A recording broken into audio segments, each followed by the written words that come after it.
Assalamualaikum warahmatullahi wabarakatuh. Kembali lagi bersama saya Syekh Aceh, channel Syekh Aceh. Pada kesempatan yang berbahagia ini kita lagi mengunjungi toko membuat kopi Arabica. Nama tokonya Selamat datang di here SJR Kopi Arabica Gayo Aceh.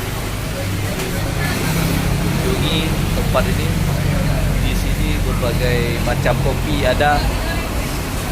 Ini kita lihat sama-sama pengolahan kopi Aceh khas Gayo. Mari saudara-saudara semua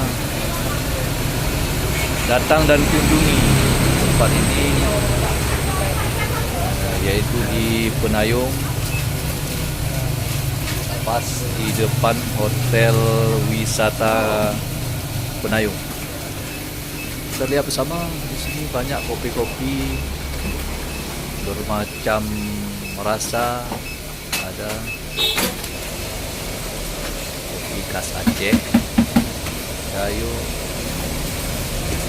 dan lain-lain.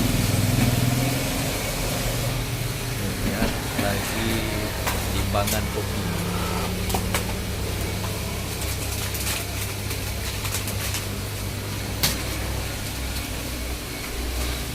Ya, assalamualaikum Bang.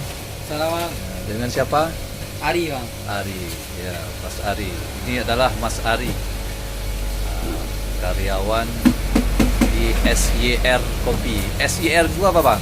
SCL itu nama toki bang, singkatan Bapak Supri. Oh, Pak Syukri. Pada masyarakat semua, baik yang ada di Aceh ataupun yang di luar Aceh, mohon datang dan kunjungi tempat ini, yaitu di Penayung. Jalan apa nih Bang? Jalan Khairil Anwar. Jalan Khairil Anwar. Pas 60 Penayung. 60 Penayung. Di SCR kan? Di SYR atau Bapak Syukri. Nah, ini beliau. Datang dan kunjungi, lihat sama-sama, nikmati kopi di sini. Mudah-mudahan puas Anda kembali. Semboyan di sini apa Bang? Anda puas? Kami senang ya. Ya, Anda puas, kami senang. Oke, terima kasih kepada kawan-kawan semua. Jangan lupa di subscribe video kami supaya dapat informasi yang lebih lanjut dan lebih lagi dan lebih mengetahui lagi kondisi Aceh sekarang. Sekian dari saya, Aceh. Terima kasih.